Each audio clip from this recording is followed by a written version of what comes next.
स्वामी समर्थांच्या अस्तित्वानं अनादी अनंत कालापासून जी भूमी पवित्र झालेली आहे, छत्रपती शिवरायांच्या तलवारीचं पातळ ज्या डोंगरावर तळपलेलं आहे, ज्या डोंगरावरच्या काळ्या पत्थरावर अवघ्या महाराष्ट्राचा इतिहास कोरलेला आहे, ज्या सह्याद्रीच्या डोंगरावर जय जय रघुवीर समर्थ ही रामदास स्वामींची ललकारी आज घुमताना दिसत आहे। ज्ञानेश्वर माऊलींनी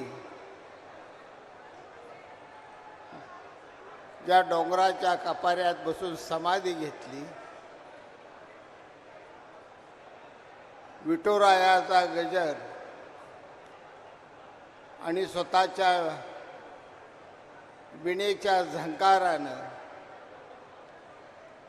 अवघ्या मानवजातीला ज्यांनी जगद्गुरू म्हणून उपदेश केला ते तुकाराम महाराज, असा इतिहास असलेल्या सह्याद्रीच्या कड्या कपाऱ्याच्या डोंगरांनी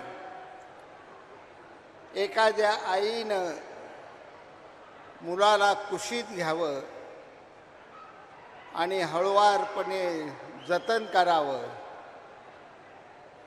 त्या पद्धतीनं या सह्याद्रीच्या डोंगराने अक्कलकोट शहराला स्वतःच्या कुशीत असं घेतलेलं आहे। इतिहास दत्त असलेले हे गाव, जिथं महाराणी ताराराणीसारख्या ज्यांनी स्वतःच्या हातात तलवार घेऊन इतिहास घडवला, त्यांचे पदस्पर्श सुद्धा ह्या अक्कलकोट शहराला लाभलेले आहेत। आणि अशाच या शहरात आज आधुनिक राजकारणाचं एक इतिहासाचं नवीन पर्व सुरू होताना आम्हाला दिसत आहे। महाराष्ट्राच्या राजकारणात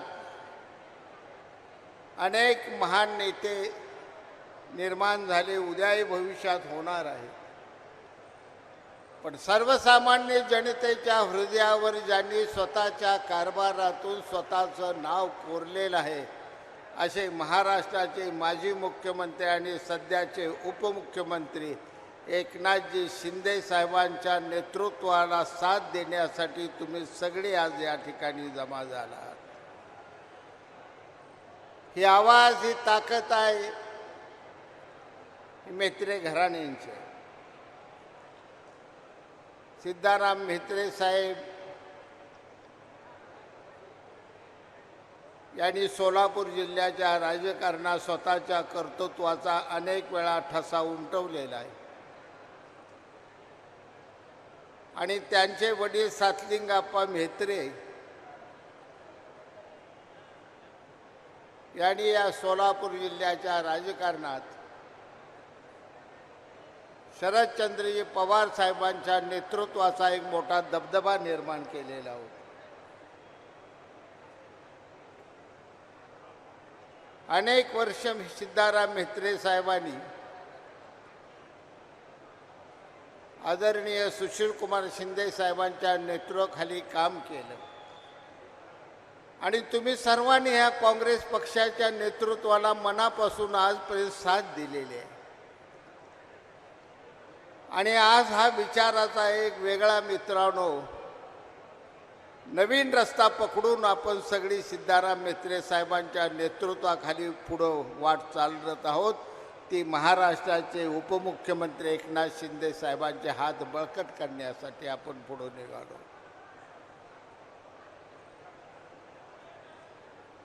अनेकांच्या भावना, त्यात म्हेत्रे साहेब तुमचा आज भावनेका अनेक भावनेचा कल्लोळ डोक्यात उठतो, मनातही उठत असतो। कालपर्यंत आपण नेमकं कुठं होतो, आज कोणत्या रस्त्याला निघालो। मी काँग्रेसमध्ये जीवनातली 40-45 वर्ष माझी विद्यार्थी दशेपासून ते 14 सालापर्यंत 13 सालापर्यंत काँग्रेसचा झेंडा खांद्यावर घेऊन फिरलो. मेत्रे साहेब त्यांच्या जीवनात जन्मापासूनच काँग्रेसचा झेंडा हाती घेऊन फिरलेले आहे. आणि मग नेमकं या ठिकाणी असं काय घडत आहे, एकच गोष्ट तुम्हाला मी जाणीवपूर्वक सांगतो. डोंगरावरील ईश्वराचं एखादं सुंदर असं मंदिर असतंय आणि त्या मंदिर एकच आहे, पण त्या मंदिराकडे जाणाऱ्या वाटा मात्र डोंगरावर असंख्य वाटा असतात. या बाजूने येणाऱ्या गावचा रस्ता या बाजूने येतोय, त्या गावचा रस्ता येणारा त्या बाजूने येतोय, या बाजूने वेगळा रस्ता येतो. वेगवेगळ्या रस्त्यानं आपण वाटचाल करत असतो, पण अंतिम हा प्रवास आपला कुठं असतो तर त्या डोंगरावरच्या शेवटच्या मंदिरापर्यंत पोचण्याचा हा प्रवास आहे. राजकारण सुद्धा असंच आहे. या राजकारणात एकच मंदिर आहे, ते मंदिर एक कोणतं आहे, ते भारत मातेचं मंदिर आहे. आणि या भारत मातेच्या मंदिराकडे जात असताना आपण कोणत्या रस्त्यानं गेलं पाहिजे याचा निर्णय घेण्याच्या अनेक वेळा आपल्यावर प्रसंग येत असतो. तो आज प्रसंग आहे. कालपर्यंत कुठल्या रस्त्यानं आपण चाललो होतो हे बघत जर बसत राहिलो तर आपल्याला निश्चितपणे सर्वसामान्य जनतेचा प्रश्न सोडवता येणार नाही. ज्या कारणासाठी आपण आपलं जीवन संपूर्ण वेचलेलं असतं, सिद्धाराम म्हेत्रे साहेब असोत किंवा शंकर म्हेत्रे साहेब असोत, गेली 40 वर्ष रात्रंदिवस अक्कलकोटा तालुक्याच्या आणि शहराची सर्वसामान्यांचा प्रश्न सोडवत असताना ते रात्रंदिवस झिजताना दिसत आहे. मग ज्यांचे प्रश्न आहे, शेतकऱ्याचा प्रश्न आहे, शेतमजुराचा प्रश्न आहे, तरुणाचा प्रश्न आहे, कॉलेजच्या विद्यार्थ्याचा प्रश्न आहे, एखाद्या आया बहिणीचा प्रश्न आहे, एखाद्या विधवेचा प्रश्न आहे.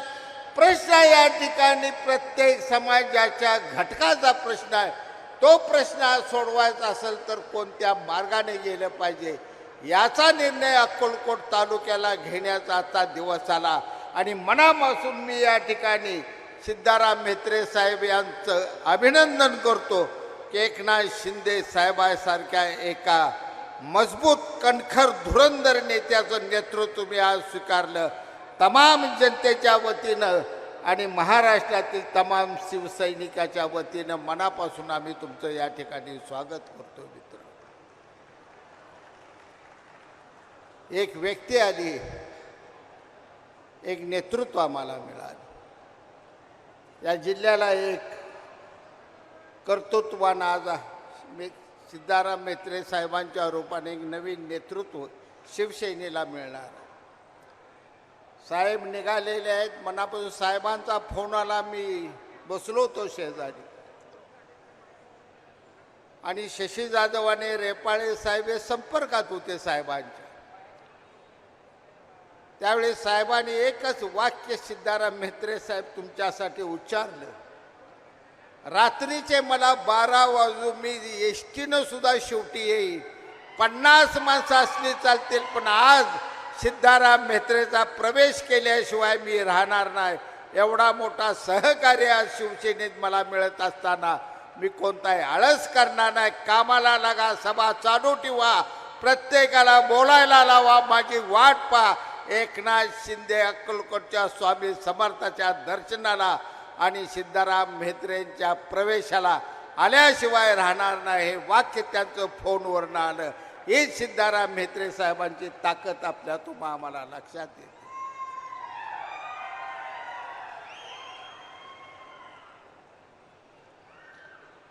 अनेक जणांना जिल्ह्यात आता बऱ्याच जणांना बरं वाटणार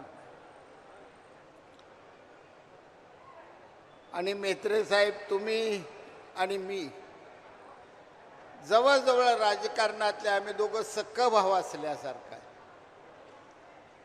आणि जी अवस्था म्हेत्रे साहेबांची जीवनात घालमेल झाली ती अवस्था माझी झाली. म्हेत्रे साहेबांचं घराणं शरदचंद्र पवार साहेबांना मानणारं घराणं. हे तुम्हा सगळे साक्षीदार आहात तुम्ही. बरोबर आहे मी म्हणतोय ते. सातलिंग आप्पावर जेवढा जीव होता, नामदेवराव जगताप, सातलिंगप्पा म्हेत्रे आणि पंढरपूरचे औदुंबर अण्णा पाटील, ह्या तीन माणसावर जो विश्वास आणि प्रेम पवार साहेबांचं होतं ते जिल्ह्यात इतर कुणाच्याही वाट्याला आलेलं.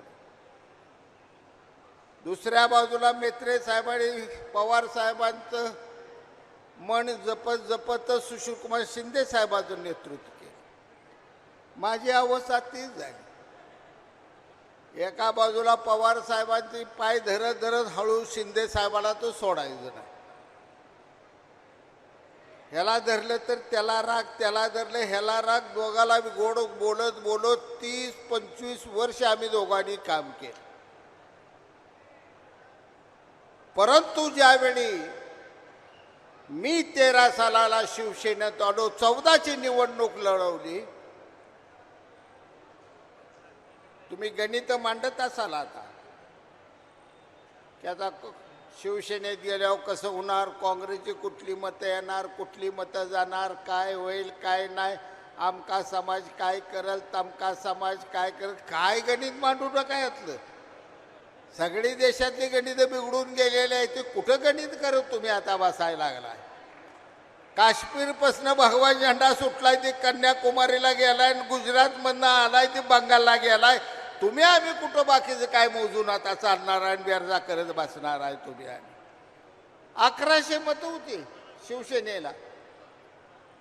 4 साली 1100 मतं, 9 साली 1400 मतं, 14 साली पहिल्यांदा मी ज्यावेळी शिवसेनेकडून उभा राहिलो, 5 निवडणुकीला शिवसेनेला 1000-1200 मताच्या वर मत कधी पडलं नाही. मी शिवसेनेत अचानक गेलो, कुणाला सुद्धा सांगितलं नव्हतं. मी आज म्हेत्रे साहेबांनी तुम्हा सगळ्याला विश्वासात घेऊन तर प्रवेश केला.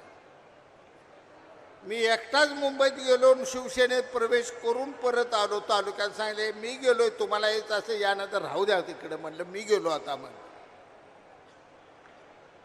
आणि 14 साली म्हेत्रे साहेब निवडणूक झाली. मतमोजणी झाल्यानंतर शिवसेनेच्या धनुष्यबाणाला 74,000 मतं पडलेली होती.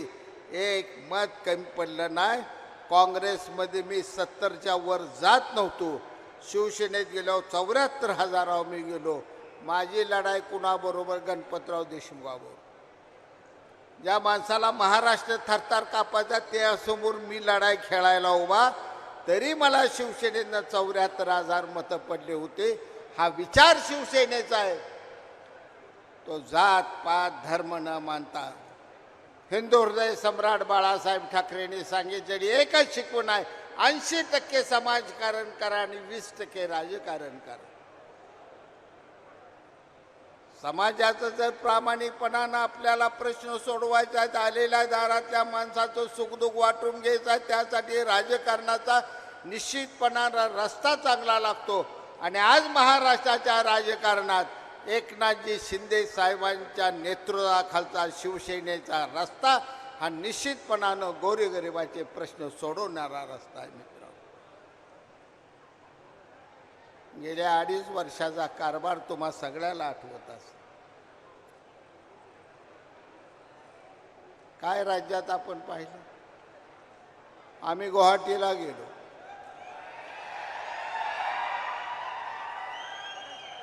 आम्हाला माहित होतं. आम्ही या शशी जाधव स्टेजवर आहे का नाही, मी बैला नाही, त्या शशी जाधवानंच मला नेलतं. बरोबर आहे शशी जाधव. शशी जाधव मला हळूच म्हणलं की कुठं चाललोय काय माहीत आहे का. म्हणजे कुठं जरी चाललंय शशी भाऊ एवढंच सांगतो, मी काय मरत नाही, 100% जिवंत बायकोकडे परत जाणार आहे. तिचं काय कुको पुसत नाही, मला काय काळजी नाही. चला म्हणलं कुठं जाय तिकडे जाऊ आपण. गुवाहाटीला गेल्यानंतर या महाराष्ट्रात आमच्यावर काय येणार आहे आम्हाला त्याची जाणीव होती. आम्हाला माहित होतं आम्हाला पहिला ठोका येणार ती गद्दार, दुसरा ठोका येणार ह्यांनी किती खाल्ले आणि किती घेतले, तिसरा ठोका आमच्यावर येणार की बेमान निघाले अवलाद. हे सगळे काय जायच्या आधी आम्हाला माहीत नव्हतं, हे सगळं आम्हाला माहीत होतं. हे सगळा अभ्यास करून आम्ही गेलो होतो एवढ्यासाठी. स्वर्गीय हिंदू हृदय सम्राट बाळासाहेब ठाकरे यांचे विचार, काँग्रेस, राष्ट्रवादी काँग्रेस, शिवसेनेचं, उद्धव ठाकरे यांचं सरकार होतं. त्या सरकारमध्ये मातीमोल केलं जाते. शिवसेना हळूहळू संपवायचा घाट घातला जातोय याची जाणीव आम्हाला मनापासून झाले होते आणि त्यासाठी आम्ही पाऊल उचललो, तर त्यासाठी आम्ही गेलो. आज 2.5 वर्षानंतर तुम्ही प्रत्येकजण म्हणताय, तो काँग्रेस पक्षाचा असो, राष्ट्रवादी काँग्रेस पक्षाचा असो, भारतीय जनता पार्टीचा असो, शिवसेनेचा असो, उबाटाचा असो, रिपब्लिकन पार्टी ऑफ इंडियाचा माणूस असो किंवा कम्युनिस्ट पार्टीचा माणूस असो किंवा राष्ट्रीय समाज पक्षाचा माणूस असो, प्रत्येक माणसाच्या तोंडात, महाराष्ट्राच्या 13.5 कोटी जनतेच्या तोंडात एकच आवाज घुमतोय, एकनाथ शिंदेसारखा पुन्हा मुख्यमंत्री कधी होणार नाही, हा शब्द तुमच्या प्रत्येकाच्या तोंडात. 2.5 वर्षात काबाड कष्ट त्या माणसाने केलं. रात्र बघितला, दिवस बघितला, ऊन बघितलं नाही, पाऊस बघितला नाही. महाराष्ट्राच्या जनतेचा प्रत्येक प्रश्न सोडवत असताना एकनाथजी शिंदे साहेबांसारखं कळवळा असलेला, करुणासागर हृदया ज्या माणसाचा गौतम बुद्धासारखा आहे, असा माणूस या महाराष्ट्राच्या मुख्यमंत्री पदावर पहिल्यांदा विराजमान झाला. मागल त्या पत्रावर सही केली, वाटल त्या अडचणी सोडवल्या. अनेक गोष्टी. इर्शाल गावाला पाऊस झाला आणि पाऊस झाल्यानंतर एक गाव अख्खं, डोंगर कोसळला, एक गाव अख्खं त्या डोंगराखाली गाडलं गेलं. पहाटला हे ज्यावेळी फोन वाजला त्यावेळी साहेब रातोरात धावून आले ठाण्याहून. गुडघ्यापर्यंतचा पायात बूट घातला, रेनकोट घातला, स्वतः मुख्यमंत्री महाराष्ट्राचे. रात्री तिथं पोचले आणि त्या जाग्यावरती पाहणी करायला लागले. सगळ्या पोलीस खात्याने रिपोर्ट द्या, साहेब तुम्ही जाऊ नका, अजूनही धोका आहे त्या ठिकाणी, अजूनही वरनं डोंगर कोसळल्याशिवाय राहणार नाही, तुम्हाला आम्ही जायला परवानगी देणार. परंतु एकनाथ शिंदे साहेबांनी स्वतःच्या जीवाचा विचार केला नाही. त्यांनी SP ला खडसावून सांगितलं, माझी माणसं या गाळात आता मरायला लागली तर महाराष्ट्राचा मुख्यमंत्री म्हणून मी बघत बसू गावाला, सरा बाजूला मी जाणार आहे. स्वतः माणसांनी गाळातली माणसं ओढून काढायला स्वतःच्या हातानं सुरुवात केली. एवढंच नाही, तो स्वतः डोंगरावर चढून गेले त्या ठिकाणी. तिथून परत राहिलेल्या घरातली माणसं घेतली आणि खाली एक एक घेऊन उतरायला लागले. असं प्रामाणिकपणानं जनतेच्या जीवाच्या संकटावर धावून येणारं या अगोदर तुम्हाला एखादं महाराष्ट्राचं नेतृत्व कुठलं दिसून आलंय का मित्र? नाही, या ठिकाणी बघायला मिळाला. अनेक प्रसंग असे आहेत. काश्मीरला काल पहलगाममध्ये गोळीबार झाला. अतिरेक्यांनी त्या ठिकाणी गोळीबार केला, संपूर्ण देशाला दिसला. टीव्हीवर मी बघितलं, तुम्ही बघितलं, प्रत्येकाच्या घरात ते टीव्हीला दिसून आलं त्या ठिकाणी. पण महाराष्ट्रातला, भारत देशातला कुठलाही मुख्यमंत्री त्या ठिकाणी तातडीनं धावून गेला नाही कुठल्या राज्यातला. पण महाराष्ट्राचे उपमुख्यमंत्री एकनाथजी शिंदे साहेब तातडीनं काश्मीरला पोचले आणि काश्मीरमधल्या असलेल्या मराठी माणसांना भराभर विमानात भरला आणि मुंबईला पाठवायला सुरुवात केली. सुखरूप तुम्ही चला. अगोदर स्वतःचा जीव त्या ठिकाणी धोक्यात घालून काश्मीरमध्ये उभा राहून काम करणारं देशातलं एकमेव नेतृत्व म्हणून तुम्हा सगळ्याला एकनाथ शिंदे साहेबांचा उल्लेख करावा लागेल. हेच या ठिकाणी, या ठिकाणचं नेतृत्व. कार्यकर्ता असो, जनता असो, जनतेचे प्रश्न असो, सगळ्यासाठी धावून जावावं, सगळ्याचं काम करावं, सेवाभावी वृत्तीनं स्वतःचं नेतृत्व महाराष्ट्राला देण्याचा प्रामाणिकपणानं काम करणारं एकनाथ शिंदे साहेबांचं नेतृत्व तुम्हाला आज मिळणार आहे मित्र. आणि मला खात्री आहे शिंदे साहेबांच्या नेतृत्वाखाली सिद्धाराम म्हेत्रे साहेब निश्चितपणानं संपूर्ण सोलापूर जिल्ह्यात शिवसेना वाढवल्याशिवाय राहणार नाही असा माझा या ठिकाणी मला विश्वास आहे. आता परिस्थिती मेत्रे साहेब, आता तुम्ही काँग्रेस सोडलेली आहे, त्यामुळे तुम्हाला बी लई काय वाईट वाटणार नाही. समजा जरा वाईट वाटलं तरी थोडं मला माफ करा. काँग्रेसची अवस्था कशी झाली सांगतो आता तुम्हाला. आषाढी एकादश असते आपली पंढरपूरची वारी बघितली, सगळ्यांनी बघितली तुम्ही. या वारीचं सगळ्यात मोठं वैशिष्ट्य काय आहे? आळंदीनं ज्ञानोबा रायाची निघणारी पालखी. आता तुम्ही आम्ही सगळी वाट बघतोय. काय बघतोय? पालख्या कवा निघणार, पालख्या कवा निघणार, पालख्या कवा निघणार. आणि एक दिवस पालखी आळंदीनं ज्ञानोबा रायाची निघत असते. फार मोठा उत्सव भरतो, पूजा अर्चा केली जाते, पादुका पुसल्या जातात. इंद्रायणीच्या नदीनं त्या पादुकेला सगळं असं धुवून काढलेलं असतं. तिचं स्नान घालून असं करून त्या बैलगाडीत त्या पालखीत पादुका ठेवतात आणि ही पादुका निघतात. ज्ञानोबा रायाची एवढी एक मूर्ती असते चांगली तिथं ठेवलेली पितळेची. पालखी खांद्या घेऊन निघालेली असते. पालखी पुढं जात असते, माणसं पाठीमागणं चालत असते. ते पालखी आळंदीने येते, पुण्याला येते, पुण्यानं सासवडला येते, सासवडनं हळूहळू फलटणला येते, फलटणनं माळशिरसला येते, माळशिरसनं हळूहळू वेळापूरला येते, वेळापूरलानं पुढं वाखरीला जाते. आणि एवढा सगळा पालखीचा 200 किलोमीटरचा प्रवास होत असताना घडतं काय नेमकं? पालखीच्या पुढे अत्यंत सुंदर असा घोडा असतो.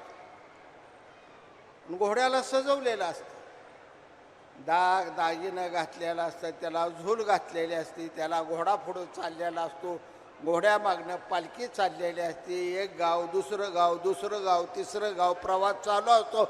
आणि ज्यावेळी पालखी एखाद्या गावात, प्रत्येक गावाला जाते, आया बहिणी सुवासनी पालखीच्या दर्शन घ्यायला येते.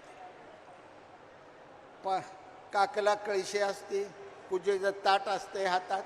येत्या त्या पहिल्यांदा घोड्याच्या पायाला असं पाणी घालत्या. त्या घोड्याचं पाय धुयाचं झालं का घोड्याला टिळा लावत्या. त्या घोड्याला टिळा लावलं का घोड्याची आरती करत्या. त्या घोड्याला ओवळायचं झालं का मग पाठीमागे येत्या त्या आणि ज्ञानोबा रायाच्या पावलीला असा पदर धरून पाया पडत्यात आणि घराकडे निघून जाते.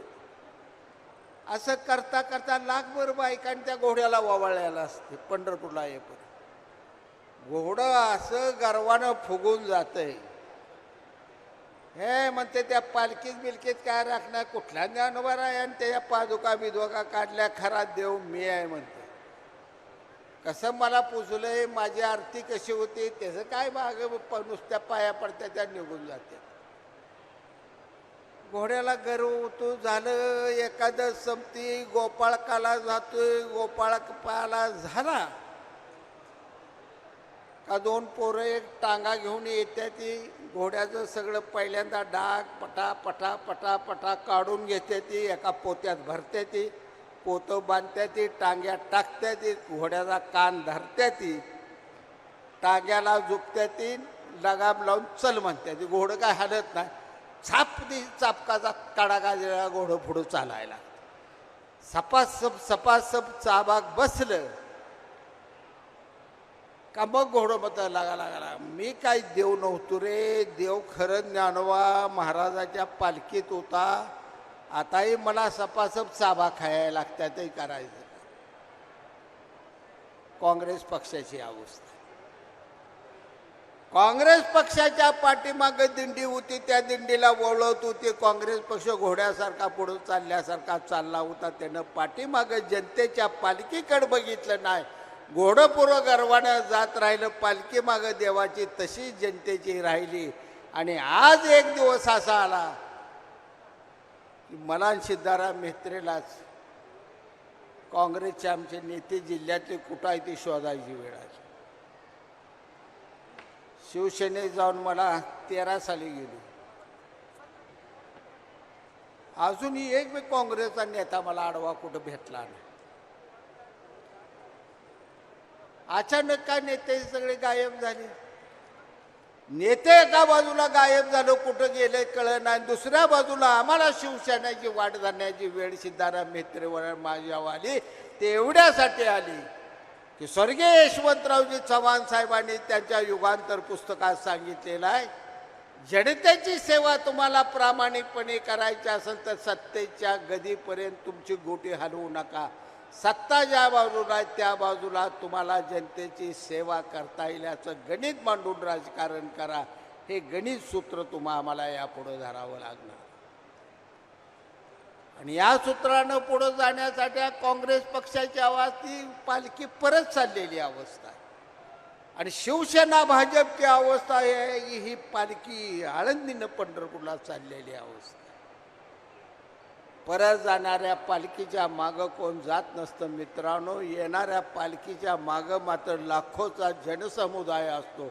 आज विचारच या देशात पंतप्रधान नरेंद्र मोदी साहेबांचा, ह्या विचार या देशात उपमुख्यमंत्री एकनाथजी शिंदे साहेबांचा, देवेंद्र फडणवीस साहेबांचा विचार स्वीकारून जर या ठिकाणी भाजप शिवसेनेची सरकार काम करताना तुम्हाला दिसतं, बाजूला राहून व्यवहार म्हणून आपण काय करणार याचा विचार. आणि मैत्रेच उद्या म्हणणार, मला हे अनेक जण म्हणली अरे बापू लय दे होता, असा होता बापू, तसा होता बापून, उगाच काँग्रेस सोडली, काय कारण सोडली. फार मोठे मोठे नेते, आता मी तर काय सगळ्या लाडकाऊ, त्यामुळे कोण बोललं नाही तर सगळ्यांच्या शिवाय पृथ्वीराज चव्हाण बोलले, शिंदे साहेब बोलले, मला तुमचं पताराव कदम साहेब खवळले, सगळे खवळले. तुम्ही एवढंच सांगत होतो. मी काय केलंय बघू नका साहेब, पाया पडतो, तुम्ही लवकर भाजप नाही तर शिवसेनेत या, तुम्हाला कळेल पुढं काय घडणार आहे. आज माझं खरं ठरलंय, त्यांचं खोटं ठरलं.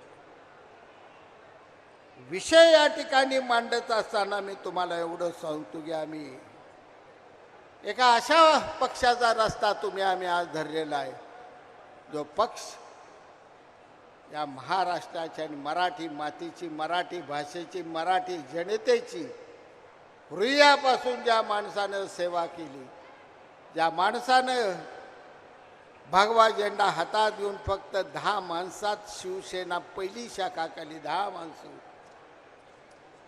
हिंदू हृदय सम्राट बाळासाहेब ठाकरे आणि त्यांचे वडील प्रबोधनकार ठाकरे यांनी 10 माणसं गल्लीतली चाळीतली गोळा केली आणि पहिला खडून लिहिला बोर्ड शिवसेना आणि शाखा क्रमांक 1 म्हणलं आणि सुरू केलेली शिवसेना आज बघत कुठंपर्यंत गेली तुम्ही आम्ही हे चित्र बघू. हे चित्रच एवढ्यासाठी आहे की ज्या हृदयातून हा विचाराचा धागा बाहेर फेकला गेला, ज्या प्रामाणिक बुद्धिमत्तेतून हा पक्ष तयार करण्यात आला, तो पक्ष अफाट असा महासागरासारखा महाराष्ट्रात बघता बघता गेल्या 25-40 वर्षात वाढत गेला. एक महापौर मुंबईचं छगन भुजबळ आल्यानंतर सर्व महाराष्ट्र नेत्यांनी अशी टीका करत होती त्यावेळी, नाही त्या मुंबईला जरा मराठी माणसाला आधार लागतो म्हणून शिवसेना आली. आणि 95 साली मला आठवते 95 88-89ला शंकररावजी चव्हाण साहेब असताना मुख्यमंत्री पदावर, त्यावेळी मी कोल्हापूरच्या सभेत सांगितलं होतं, साहेब तरुणांच्याकडे लक्ष द्या, तरुणांच्या प्रश्नाकडे लक्ष द्या, विद्यार्थ्यांच्या जवळ जाण्याचा प्रयत्न करा, विद्यार्थी बहिणींच्या व्यथा जाणून घ्या, अन्यथा येणाऱ्या निवडणुकीत आज ना उद्या महाराष्ट्राच्या मंत्रालयावर भगवा झेंडा फडकल्याशिवाय राहणार नाही. हे मी काँग्रेसच्या व्यासपीठावरून बोललो होतो. चव्हाण साहेबांनी मला रेल्वेत नेलं आणि विचार कसं काय म्हणतो, ही गणितच असं आहे म्हणे. कुठेही बाळासाहेब ठाकरे साहेब चालल्यानंतर लाखोच्या 2-2 लाखाच्या सभा व्हायला लागल्या, वाहन नाही त्या ठिकाणी, स्टेज त्या ठिकाणी नाही, करणा लावायला पैसे नाही, तर अशा अवस्था आता 2-2 लाखाचं मेळावं कसं पार पाडायला लागले. जनतेच्या मनानं कुठं तर उठाव घेतलेला जनता कुठले तर 100% दुसऱ्या दिशेला जाण्याचा विचार करते. साहेब काँग्रेसला धोक्याची घंटा आहे, काँग्रेसनं सावध होऊन काम केलं पाहिजे. तरीही बदल झाला नाही. कोण 15 झाला का बाप झाल्यानंतर पोरग, आता आमच्या साहेबाला पोरगं नाही म्हणून त्यांनी पोरगी आणली. पवार साहेबांना पोरगं नाही त्यांनी सुरप्रिया ताई आणली, ह्यांनी प्रणिती ताई आणली. सिद्धाराम मित्रे मरमर मेला घरात बसला, शाजीबाजू पडून पडून त्याचं गुडगं फुटलं, ती घरात बसला. प्रणिती ताई मात्र मुंबईतनं मी दिल्लीला कधी गेले आम्हालाही कळलं नाही, बघत बसू ताई गेली वाटतं दिल्लीला. हा जो प्रचार आहे हा भाग या ठिकाणी सर्वात महत्वाचा आहे. आणि म्हणून तळातल्या माणसाची निश्चितपणानं कदर करणारा कोणता पक्ष आहे तर तो शिवसेना पक्ष. काय करत होते गुलाबराव पाटील? गुलाबराव पाटील एका चौकातल्या ठिकाणी स्वतःची पानपट्टी चालवून पानाला चुला लावून पानं विकत होते. पहिली जळगावला त्यांनी शाखा काढली, शिवसेने बाळासाहेब ठाकरे साहेबांना घेऊन गेले आणि बघता बघता गुलाबराव गेली 25 वर्ष आमदार आहेत, 10-15 वर्ष मंत्री म्हणून त्या ठिकाणी बसले. एका पानपट्टीवाल्याला सुद्धा सर्वोच्च पदावर घेऊन जाण्याची हिंमत नाही, ताकद कोणाकडे असेल तर ती शिवसेनेकडे. छत्रपती संभाजीने किती बुरुड समाजाचं मतदान तिथं आहे. 20-25 वर्ष खासदार चंद्रकांत खैरे बुरुड समाज आहे तिथं निवडून येत आहेत. सगळ्या मतदारसंघात बोललं तर त्या मतदारसंघाची एकूण मतं आहे ते 18 लाख. त्या 18 लाखात 20,000 मतं भरत नाही ती बुरुड समाजाची, तरी तो माणूस 20 वर्ष निवडून कशासाठी येतो. आणि आपली कुठली निवडणूक लागली आपली सुरुवात झाली. वारड जरी एखादा उभा करायचा झाला तर बरं मग कसं हिंदू किती आहे ते बघा, पुन्हा हिंदूत मराठी किती आहे ती बघा, पुन्हा त्यात लिंगायत किती आहे ती बघा, पुन्हा मागासवर्गीय किती आहे ती बघा, पुन्हा ते मुसलमान किती आहे ती बघा. मग मुसलमान जादा असले द्या मुसलमानाला तिकीट. सगळ्या जातीच्या गणितावर आपण निवडणुका खेळत गेलो, पण शिवसेना मात्र कधी जातीच्या गणितावर शिवसेनेने कधी या ठिकाणी निवडणुका खेळल्या नाहीत. कुठले छगन भुजबळ नाशिकचे माळी समाजातले इंजिनियर असलेला एका तरुण पोराला बघता बघता महापौर मुंबईमध्ये केलं. किती मतं आहे ती माळी समाजाची मुंबईमध्ये? सगळी मिळून काढली तर अख्ख्या मुंबईमध्ये 10,000 मतदान माळी समाजाचं भरणार नाही. पण ती माणूस पहिला महापौर शिवसेनेचा म्हणून त्या गादीवर बसला. विचार महत्वाचा असतो. तुम्ही काशीला कधी गेला असाल, प्रयागराजला कधी गेला असाल, कुंभमेळ्याला काल गेला असाल. गंगेच्या पात्रावर गेल्यानंतर त्या ठिकाणी आपल्याला सगळ्याला दिसत असतंय प्रचंड मोठं गंगेचं पात्र वाहते. पात्र वाहत असताना त्या ठिकाणी आपल्याला अनेक गाडगी वाहताना दिसतात, काही मडी वाहताना दिसतात, काही शेणाची लेंडकं सुद्धा वाहत चाललेली अशी दिसत असते. तरी सुद्धा आपण आंघोळी करतो त्या पवित्र गंगा माता माझी. पुन्हा त्यातलं तांब्यावर पाणी घेऊन घराकडे येतो, पुन्हा तिचं गंगाजल पूजन करतोय, सगळ्या गावाला जीव खाऊ घालतोय आपण. अशा पाण्याला इतकं पूजा करायचं कारण काय?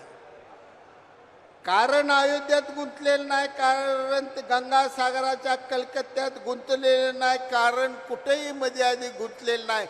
कारण गंगेची पूजा केली जाते एका कारणानं, ज्या ठिकाणी गंगा उगम पावती हिमालयाच्या गंगोत्रीमध्ये शंकराच्या जटेतून बाहेर पडलेली गंगा माता एका करंगळीच्या एवढ्या धारण खाली अशी येते.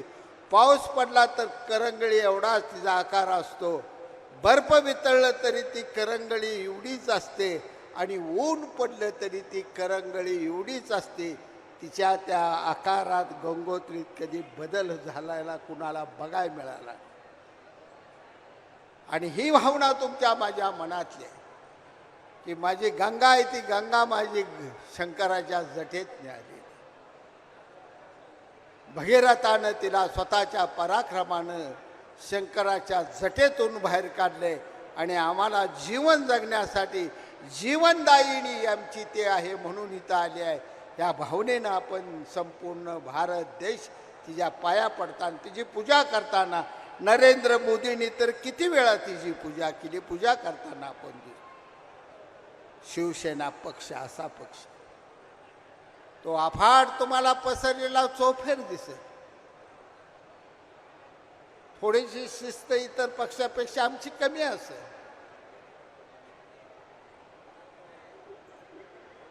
वाघाला तुम्ही सर्कशीत खेळवू शकताय, पण लय वाघाला सिंहाला तुम्हाला शिस्त लावता येत नाही. हे आहे वाघांचा पक्ष. हे तर किती शिस्त लागणार आहे. ही त्याच्या अंगावर जाल, ती त्याच्या अंगावर जाईल, चालत राहील. परंतु सर्वांच्या हृदयात जो विचार आहे आणि बुद्धिमत्ते जो विचार आहे, स्वर्गीय हिंदू हृदय सम्राट बाळासाहेब ठाकरे यांचा, तो विचारचा जागा घेऊन निघालेली शिवसेना, आज या शिवसेनेला उपमुख्यमंत्री एकनाथजी शिंदे साहेबांसारखं पक्ष प्रमुख म्हणून एक कणखर असं नेतृत्व मिळालेलं आहे की ज्या नेतृत्वात गौतम बुद्धासारखा दयेचा करुणेचा हृदयात महासागर सामावलेला आहे. आज माता बहिणीला या ठिकाणी 1500 रुपये दिलं, विरोधकांनी टीका केली. बारकावे माझे असतात. मी दिवसभर कधी टी व्ही बघत नाही. टी व्हीवाली इथं आले ते पत्रकार बी असते. मी तुमचा पेपर बी कधी दिवसा वाचत नाही, तुम्हाला सांगतो. संध्याकाळी आल्यावर मात्र सगळं पेपर मी चालत असतो, सगळं टी व्ही बघतो. रात्री 2 वाजता मी झोपतो. 2-2:30 वाजेपर्यंत मी कधी झोपत नाही. 2:30 वाजता मी झोपत असतो, विचार करत पडून जातो. सकाळी मला नेमकं उठलं पहिल्यांदा एक तर टी व्ही तर दिसतो नाही, तुमचा सकाळ समाचार संचार काय तो डोळ्यापुढे येतो. प्रत्येक बातमी त्यावेळी लाडक्या बहिणीची योजना जाहीर केल्यानंतर संजय राऊतांची 10 स्टेटमेंट आली, लबाड घोषणा, एवढा पैसा नाही, ही खोटं बोलते, ती मतासाठी बोलायला लागली. पुन्हा हळूहळू योजना यायला लागली. 1 महिना 2 महिने देतेली, परत तुम्हाला देत नाही, ते फसू नका, लवाड आहे यांचं. परत एकदा संजय राऊत म्हणला की नोटा बी खऱ्या आहेत त्या खोटा आहे त्या तपासून बघा. आणि आता 9 महिने झाले ही योजना व्यवस्थित चालू आहे. 1500 रुपये महिन्याला येई लागलेला आहे. तर संजय राऊतानं तोंड बंद केले आणि गप्प बसले, काही बोलायला तयार नाही. पवारसाहेबही बोलायला तयार नाही. सगळं शिस्तीत लागलं. आणि प्रत्येक माझी माता भगिनी आज खेड्यापाड्यात तुम्ही जावा, जर 1 2 3 4 तारखेला पैसे जर आलं नाही तर सहज माझी आई बहीण कोणतं आडवे दे, बापू काय झालं, आता हे शिंद्याचे पैसे अजून आले नाही. आज त्या आई बहिणीच्या तोंडात शिंदे साहेबाचं नाव आहे. शिंदे साहेबाचं पैसे आम्हाला अजून आलं नाही तर म्हणते ती शिंदे साहेबाच्या पैशाची वाट बघत बसली. जाता जाता 1500 रुपये कुठल्या तर धाब्यावर बघ जेवण करून पुढं जाणाऱ्या माणसाला, 4 चाकी फॉर्च्युनरमधनं उतरणाऱ्या माणसाला 1500 रुपयाची किंमत कळणार नाही. पण जिचं लेकरू काकल आहे, दुसऱ्याच्या लेकरातली जिलेबीचा आकडा बघून ती ज्यावेळी तिच्या पदराला मारते आहे मला जिलेबी दे, त्यावेळी त्या माय माऊलीच्या कमरेला पैसा नाही. तिला आठवण येत होती माझ्याजवळ पैसा नाही, माझं लेकरू जिलेबी मागायला लागलं, मी कुठनं त्याला जिलेबी दे. हे 1500 आमचं त्या बहिणीसाठी आहेत. जिला दवाखान्यात जाताना गोळ्या घ्यायच्या, त्या लेकानं लेकीनं सुननं पैसे दिले नाही तर पैसे मागितलं का सून तिथनं डरकाळ मरगी, आता किती दिवस जगती, सारख्या गोळ्या खाती. सून म्हणते अपमान करून तिला ते सहन करावं त्या ठिकाणी लागत होतं. तिचं एखादा नातू खेळत होता, आजी मला चेंडू घ्यायचा पैसे दे की, तिच्याजवळ पैसे नव्हते. त्या भावना ज्या आहेत त्या मित्रांनो वेगळ्या भावना आहेत. त्या माय माऊलीच्या अंतकरणातली दुःख वेदना एवढ्या सोप्या नाहीत दिसण्यावी. आणि ह्या वेदना जाणून माझ्या बहिणीला दर शिंदे साहेबांना बहीण नाही, पण ठाण्यातल्या बहिणी ज्यावेळी राखी बांधत होत्या त्यावेळी ते विचार करत होत्या, एवढ्या बहिणी येत आहेत मला राखी बांधतायत, त्यांचं मी बघतोय. माझ्या महाराष्ट्राच्या बहिणीसाठी एकदा ओवाळणी करीन मी. आणि अशी ओवाळणी दिली की आता ही ओवाळणी कुणाला थांबता येणार नाही. जे थांबवायच्या भानगडीत पडत्याल त्यांच्या खुर्च्या जात्याला घरात बसत्याला एवढे देणार. की शिंदे साहेबांनी मारलेली ज्ञानबाजी मी काय कुणालाही निघत नाही. तुम्हाला 1500 रुपये लाडक्या बहिणींचा आता कायमस्वरूपी द्यावंच लागणार, तर याला पर्याय कुठला शिल्लक राखलेला नाही. एका बाजूला लाडक्या बहिणीचा विचार केला. आम्ही गुवाहाटीनं आलो, गुवाहाटीनं आलेल्या मला पहिले शिष्टमंडळ आलो. त्या झाडे डोंगरानं सगळा राडा घातला होता, मला काय चाला येत नव्हतं. उतरलो खाली का फोटो काढा एवढी गर्दी कडेनी व्हायची, काय पुढं येत नव्हतं, मागे येत नाही. मंत्रालयात जायचं म्हणून निघायचो, पण मंत्रालयात पोचायला 3 तास लागायचं. 100 पावलाला 3 तास, अशी अवस्था, वाईट अवस्था माझी ती 2-3 महिने झाली होती. आणि एक तरुणांचं आणि मुलींचं त्या ठिकाणी शिष्टमंडळ आलं आणि त्यांनी मला सांगितलं, बापू आमच्या परीक्षा झालीत, MPSCत आम्ही पास झालोय, उद्या ह्यात आमदार तहसीलदार होणार आहे, DYSP होणार आहे, प्रांत्यातला होणार आहे, पण आमचा निकाल अजून राखून ठेवला. 3 वर्ष झाली, तुम्ही ह्याचा काय न्याय द्या. म्हणलं एक असं काम करा, आता सगळी ओरडू नका, रस्त्यावर 2 पोरी 2 पोरं माझ्या गाडीत मागं बसा. गाडीत टाकली, गाडीत गेली, मंत्रालयात गेलो. चला आता साहेबांना भेटू. साहेबाजवळ गेलो. साहेब म्हणले काय ही पोरं काय म्हणते बघा, मला काय नीट सांगा येत नाही, ह्यांचं ऐकून घ्या. त्या मुलीने एका सांगितलं, साहेब निकाल असा लागून सुद्धा आम्हाला अजून काय ऑर्डर नाही. त्या साहेबांनी एका मिनिटात 1 सेकंदात आदेश काढला. बोलवलं गगराणी साहेबाला, सांगितलं जेवढे MPSCचे निकाल लागलेत महाराष्ट्रात आत्तापर्यंत जे थांबले त्या सगळ्यांना ऑर्डर देऊन टाका आणि त्यांना सगळ्यांना कामावर घ्या. एका सेकंदात निर्णय घेतला. हजारो पोरांना नोकऱ्या मिळाल्या. क्लास 1, क्लास 2च्या नोकऱ्या त्या पोरांच्या होत्या. ही निर्णय क्षमता आहे ती एकनाथ शिंदे साहेबांच्या नेतृत्व आहे. मित्र, आज मी शिंदे साहेबांच्या जवळ गेलो म्हणून त्यांची स्तुती करतो आणि कालच्या माझ्या नेत्यांना नावं ठेवतो अशातला भाग नाही. अनुभव आहे हा माझा. साहेबांच्या जवळ पत्र दिल्यानंतर मी जरी निघून आलो की गर्दी आहे, मला आता काय उभा राहणे एवढं होत नाही, पत्र द्या साहेबांची सही घ्या म्हणून निघून गेलो, तर 2ऱ्या-तिसऱ्या दिवशी मला काम झालेलं उत्तर मिळत होतं. आमदार असो, माजी आमदार असो, खासदार असो, माजी खासदार असो, कार्यकर्ता असो, शिवसैनिक असो, शेतकरी असो, शेतमजूर असो, एखादी खेड्यापाड्याने आलेली आमची आई बहीण असो, जवळ घेऊन तिचा प्रश्न एका मिनिटात समजून घेऊन त्याची ऑर्डर करणारं धाडस हे एकनाथ शिंदे साहेबांचं एवढं मी कुणाकडे बघितलं. अनेकांची पत्रे घेतली, अनेकांसमोर जीवनात 45-50 वर्षाचा मंत्रालयाचा प्रवास हा 1-2 दिवसाचा माझा प्रवास नाही. मी विटा कॉलेजला 74-75 शिकत असताना वसंतदादा मुख्यमंत्री, मी पहिल्यांदा विट्यातनं एक काम घेऊन गेलो मुंबईला. दिलीप यादव माझा दोस्त, त्याच्या काकाकडे राहिलो, ती काम करून आणलो. तिथनं मला सवय आहे मंत्रालय. पण तपासून पाहावे, लक्ष घालावे, ह्याच्या पलीकडे आम्हाला उत्तर मिळत नाही. आणि आता शिंदे साहेबांच्या समोर पत्र गेलं, फडणवीस साहेबांच्या समोर पत्र गेल्यानंतर तातडीने कार्यवाही करावी हे उत्तर त्यावर लिहिलं जाते.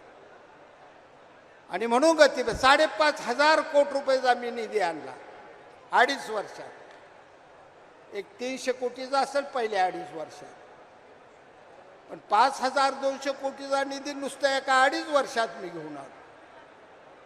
सॉफ्टवेअर मी माझ्या तालुक्याची कामं केली. टेंभूरच्या योजनेला मी 1000 कोटी घेऊन आलो, म्हैसाळ योजनेला 1000 कोटी घेऊन आलो. तिकडे तुमच्या उजनीला 1000 कोटी रुपये कामं चालू आहे. ते त्या ठिकाणी इकडे पिण्याच्या पाण्यासाठी जलजीवनचं त्या ठिकाणी 700-800 कोटीचा सगळ्या गावांनी राडा घातला.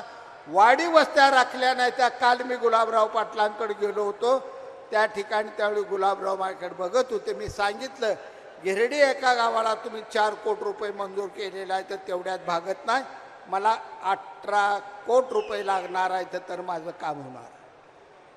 गुलाबराव म्हणले एका गावाला 18 कोटी रुपये बापू पैसे कुठून नाही. साहेब थांबा म्हणे, माझा तालुका आहे ते धनगर समाजाला मराठा समाजाचा तालुका आहे.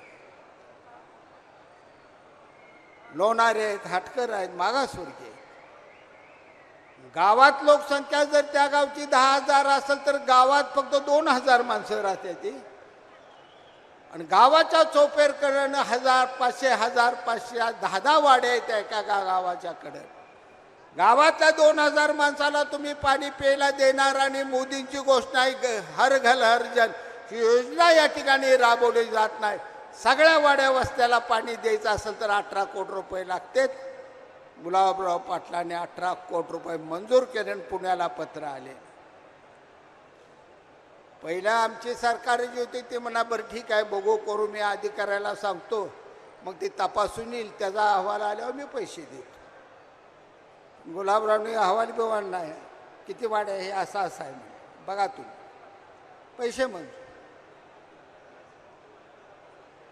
स्वातंत्र्याला 75 वर्ष होऊन गेली. वयाच्या 60, 65, 70 वर्षात स्वतःच्या अंगावला कोट गोट राईट सगळं काढून इसकाटून फेकून देऊन एक धोतर अंगोला गुंडाळून आणि एक काटे हातात घेऊन संपूर्ण भारत देश पिंजून काढला. ते महात्मा गांधीनं अहिंसेचा मंत्र देऊन या देशाला स्वातंत्र्य मिळवायसाठी काढलं. भगतसिंग हळदीचं अंग स्वतःचं लग्न झालेली तरुणीसाठी बायको स्वतःच्या घरात असताना त्या ठिकाणी गेला होता. एका कलेक्टरला गोळी मारली. माझ्या भारत देशाला या ठिकाणी तो नेमकं काय लुटायला लागला. भगतसिंगाला अटक झाली, भगतसिंगाला फाशीची शिक्षा झाली. स्वतःच्या हातानं मग फक्त ते काय झालं, एकच इंग्रजाला म्हणला नाही मेरा फांसी का फंदा मैं अपने खुद हाथों से ले लूंगा, तुम हात मत लगाओ. स्वतःच्या हातानं फाशीचा सापळा गळ्यात घालणारी एखाद्या सकल संपन्न सौभाग्यवतीनं मंगळसूत्राचा दागिना स्वतःच्या गळ्यात घालावा, तसा भगतसिंगानं भारत मातेसाठी फाशीचा फंदा स्वतःच्या गळ्यात घातला. मित्रांनो, फसा लागले. मदनलाल धिंगरानं क्रांती केली. शिरीष पै सारखं 10वीला 9वीला शिकायचं असलेल्या पोरानं शाळेच्या दप्तरात त्या जळगावला बॉम्ब ठेवला. चालत चालत गेलं, बॉम्ब काढला आणि खाप्प दिशा असा इंग्रजाच्या बगीवर फेकून मारला. शिरीष पहिला जाग्या गोळ्या घातल्या. होतात मग पोरग आमचं झालं. आणि इंग्लंडला घेऊन जाणारं धान्य अडवायसाठी हमाल असलेला आमचा बाबू गेनो भारत मातेचा तिरंगा झेंडा हातात घेऊन आडवा झोपला. ट्रक आडवी गेली, त्याच्यावर धान्यानं चिंधड्या झाल्या पोटाच्या. पण इन्किलाब जिंदाबाद ही शेवटची घोषणा देऊनच हमाल असलेला आमचा बाबू गेनो हुतात्मा झाला. मित्र, पोटचं लेकरू असलेलं स्वतःच्या पाठीला बांधलं, त्या झाशीच्या राणीने बांधलं. अभेद्य किल्ला इंग्रजांच्या विरोधात झाशीचा लढवला. संपूर्ण किल्ला पिटवून इंग्रजांनी दिल्यानंतर लेकरू स्वतःचं पाठीला बांधलं, घोड्यावर टाच मारले आणि शाळातनं उडी मारून मैं मरोंगी पेरीन मेरी झाशी नहीं दूंगी अशी ललकारी दिली त्या 16-17 वर्षाच्या लक्ष्मीबाई राणीने, आमच्या झाशी राणीनं, पुण्याच्या आमच्या. एवढा सगळा इतिहास तुमचा माझा या देशाच्या स्वातंत्र्याचा आहे. एवढा इतिहास जुना. भगतसिंगाला फाशी झाली. मित्रांनो, सगळं गाव पंजाबमधलं सुन्न झालं. ते गावात कोण कुणाला बोलना, कोण कुणाला काय सांगना, कोण काय करना. भगतसिंग ची आई होती. आई म्हणली क्या हुआ है मेरे भगत सिंह को गुमसुम हो गया है पूरा गांव, कोई कुछ नहीं बोलता, मुझे बोल दो क्या हुआ. तिच्या पंजोबाने सांगितलं, आजोबाने सांगितलं, भगत सिंग माँ तेरे भगत सिंह को फांसी हो गई. जेल मध्ये आली. दुसऱ्या दिवशी तरा तरा रागानं ढकलून दिलं सगळं. शिपाई गेली. बेटा भगत सिंह तूने ऐसा कौन सा काम किया गलत कि तुझे फांसी हो रही है. भगत सिंह ने आईचा हात गजाला असं धरलं. माँ मैंने कुछ गलत नहीं काम किया माँ, तुझसे भी एक बड़ी माँ है जिसका नाम है भारत माता. इस भारत माता को इंग्रज लूट रहे थे, इसलिए सालों को गोली से मैंने उड़ा दिया. अरे भगत सिंह तूने बेटा ऐसा काम किया है तो वो साहिब से भगवान से पूछूंगी. कि मेरे कोख से और सौ भगत सिंह को क्यों नहीं जन्म दिया जो मेरी भारत माता के लिए फाशी जाएंगे, अशी आई भगत सिंगाची होती. आणि एवढा त्याग करून एवढं करून या देशाला स्वातंत्र्य मिळवून 75 वर्ष झाल्यानंतर सुद्धा आमच्या शेतकऱ्याचा 7-12 काढल्यानंतर एका बाजूला शेवटच्या रकान्यात इतर हक्कात लिहिता येत नाही ती तेवढी कर्जाची नावं आहेत. अक्कलकोट बँकेचं कर्ज आहे, DCC बँकेचं कर्ज आहे, स्वामी समर्थ पतसंस्थेचं कर्ज आहे. आणि एवढी कर्ज लिहून झाल्यावर गावातल्या सावकाराचं 5% घेतलेलं वर्ण आहे तर ती दररोज दारात येते. कुणाला फळ मिळाले या स्वातंत्र्याचं? याचा विचार तुमच्या माझ्यापर्यंत झाला पाहिजे. आणि आज नरेंद्र मोदींचं दिल्लीचं सरकार आणि इथं महाराष्ट्रातलं महायुतीचं सरकार हे शेतकऱ्यांच्या प्रत्येक प्रश्नाला धाव जाणार. टीका करणाऱ्याला टीका करू द्या. कालच्या वेळी पाऊस पडला नाही, जळीत झालं, जळीताचं पैसे यायला लागले. एकट्या सांगोला तालुक्यात एकनाथजी शिंदे साहेबांनी मला 300 कोटी रुपये शेतकऱ्याला वाटले. आज इथं भाषण करायला उभा राहिलो, माझे सर्व इथं जाणकार पत्रकार बसलेले आहेत. मी तुम्हाला आव्हान करतो, तुम्हाला आव्हान करतो, मला सांगोला तालुक्यातला एक 7-12 तुम्ही असा आणून दाखवा की ह्या 7-12ला जळीताचं पैसे मिळालं नाहीत. त्या दिवशी मी राजकारणातनं संन्यास घेऊन इथून पुढं राजकारण मी करणार नाही, जाहीररित्या मी सांगतो. प्रत्येक शेतकऱ्याला लाख रुपये, 1.5 लाख रुपये, 70,000, 2 लाख रुपये, 2.5 लाख रुपये, एका घरात 9 7-12 उतारं होतं. 16 लाख रुपये एका घरात मी शेतकऱ्याला पोच केलं. फक्त आणि फक्त केवळ मुख्यमंत्री एकनाथजी शिंदे साहेबांच्या आशीर्वादामुळे केलं. ना ते शहाजी पाटलाला मला डीजेला पैसे नव्हतं तर मी कुणाला काय देणार होतो. हे सगळं काय घडलं ते शिंदे साहेबांमुळे. उद्धव ठाकरे बघायला त्या अक्कलकोटला पाऊस जादा झाला, आठवत आहे का? मेत्रे साहेब बरोबर आहे का? अति पाऊस झाला, विमानानं आले, सोलापूरला उतरले. मी सांगोल्यानं आलो, आमदार साहेबांच्या मागे गाडी लावली. इकडे बघितलं जादा नुकसान झालं, शेतकऱ्यांना पैसे मिळालं पाहिजे सांगितलं, विमानात बसले, निघून गेले. स्वामी समर्थाची शपथ आहे तुम्हाला, कुणाला जादा पाऊस झाला म्हणून पैसे मिळाले हात वर करता? माझ्या तालुक्यात 27 गावाला सगळी पिकं गेली जादा पाऊस पडलेली, एका शेतकऱ्याला 1 रुपया मिळाला. कसं काम करायचं आम्ही? काय म्हणून जनतेच्या दारात पुन्हा आम्ही नेता आहे, आम्हाला मतं द्या म्हणून सांगायचं? सगळी अवस्था मित्रांनो या ठिकाणी निर्माण राज्य व्यवस्थेवर महामानव डॉक्टर बाबासाहेब आंबेडकरांनी संपूर्ण हजारो ग्रंथ त्यांनी लिहिला आणि त्या सर्व ग्रंथाचा सार लिहिताना सांगितलं की राजकारणातले जीवनातले सर्व रस्ते हे राजकारणाच्या चौकाला येऊन मिळत असतात. म्हणून जीवनात राजकारणी सर्वात श्रेष्ठ आणि महत्त्वाचं. आणि संदेश दिलता कार्यकर्त्यांना, पराभवा पडू द्या, झडू द्या, काय घडायचं घडू द्या, पण निवडणूक लढवायला मागं सरू नका, ताकदीनं निवडणूक लढवा. हे महामानव डॉक्टर बाबासाहेब आंबेडकरांनी त्यांच्या जीवनात शेवटचा दिलेला मूलमंत्र आहे मित्र. आणि यासाठी या लढाया, यासाठी आपण झडतोय, यासाठी धडपडतोय आपण. कुणाला काय मिळेल त्या भाग्यात 3 गोष्टी लक्षात ठेवा तुम्ही: सत्ता, संपत्ती आणि संतती. खुर्ची, पैसा आणि मुलंबाळ जेवढे तुमच्या भाग्यात आहे ते तेवढेच मिळणार आहे. ते किती धडपडला भाग्यापेक्षा जादा कुणाला काय मिळणार. मी 8 वेळा निवडणुका, कालची निवडणूक तर माझी अशी होती, बापू निवडून आला का कॅबिनेटच. आता मी फिरत होतो, भाषण करत होतो, मी बी सांगत होतो लगा निवडून द्या, मंत्रिपदावर जाईल, शिंदे साहेबांना मर्जी माझ्यावर आहे, बघा करा. नाही जुळलं आम्हाला. मी पडलो, पुन्हा आमचा दोस्त माजी आमदार दीपक आबा साळुंखे ती बी पडला. आणि कॉलेजमध्ये शिकायला एक पोरग बघत आम्हाला दोघाला पाडलं आणि गेला मुंबईला. आम्हा दोघाला काय म्हणायची 5 वर्ष जय विरूची जोडी निघाली. फटफटी दोघं बसलो, जय विरू निघाले. गाडीत बसलो, जय विरू दौऱ्यावर निघाले.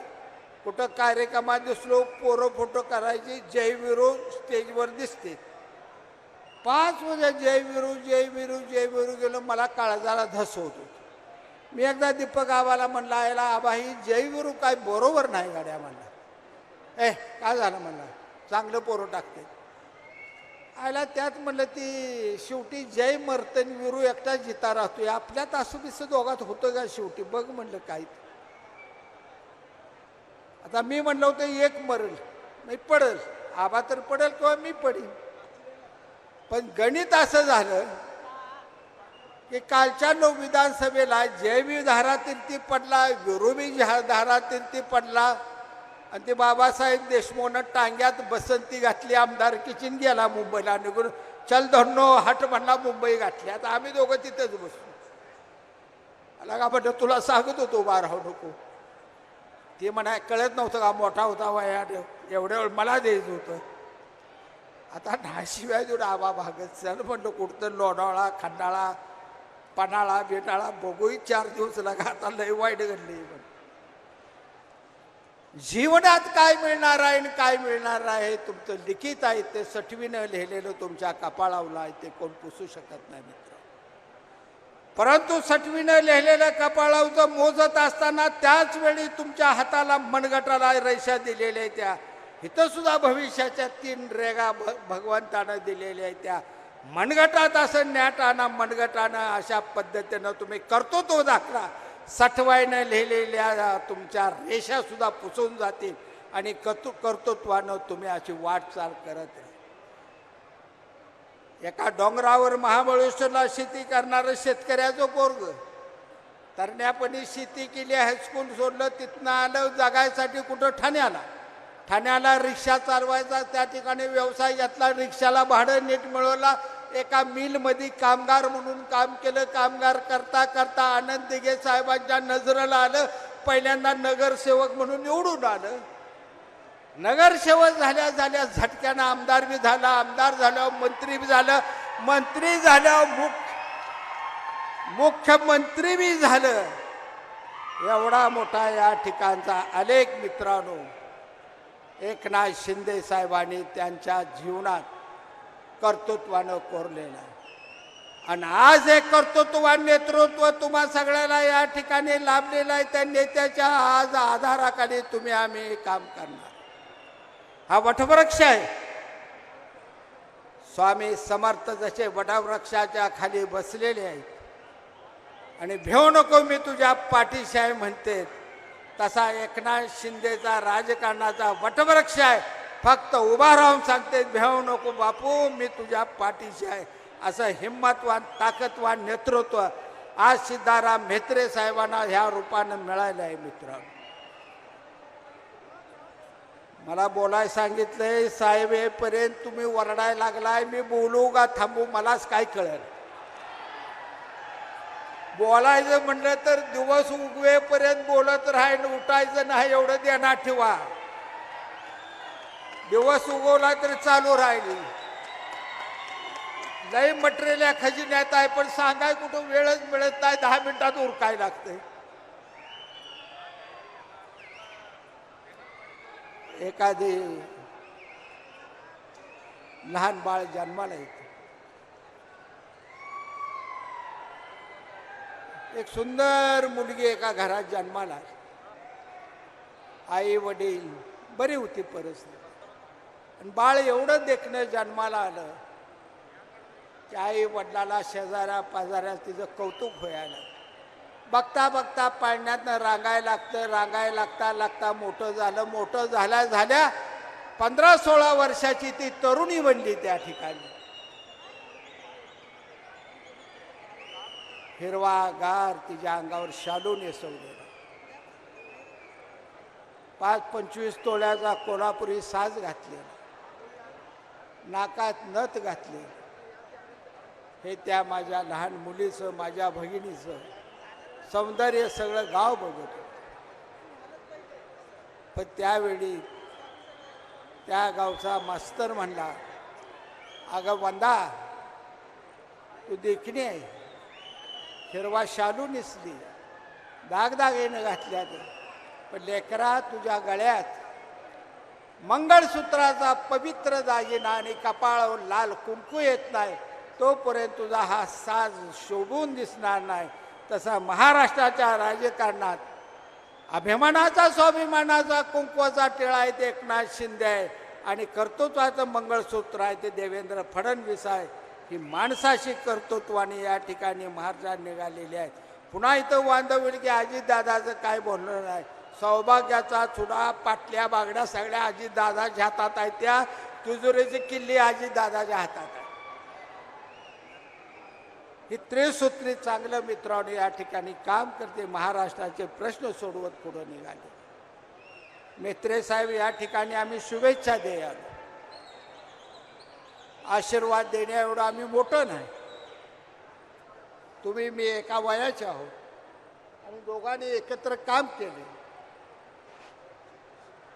युवक काँग्रेसमध्ये बी आपण दोघं एकत्र होतो 10 वर्ष, काँग्रेसमध्ये बी आपण दोघं 15 वर्ष एकत्र होतो. मी आमदार 95ला झालो, तुम्ही पाठीमागे राहिला. पुन्हा 97ला तुम्ही आमदार झाला, तुम्ही माझ्याबरोबर मुंबईला आला.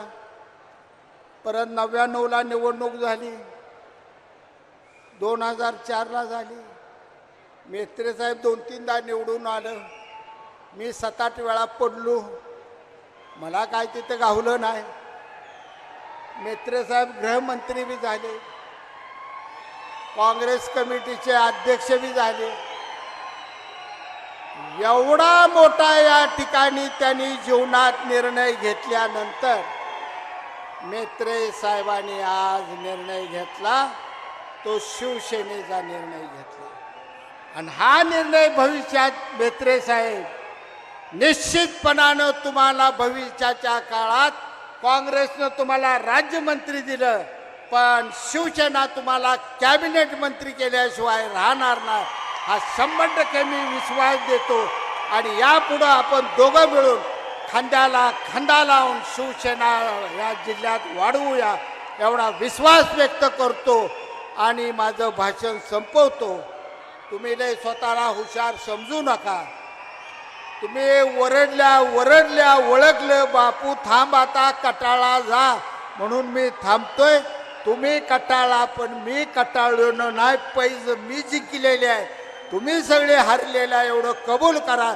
जय हिंद, जय महाराष्ट्र.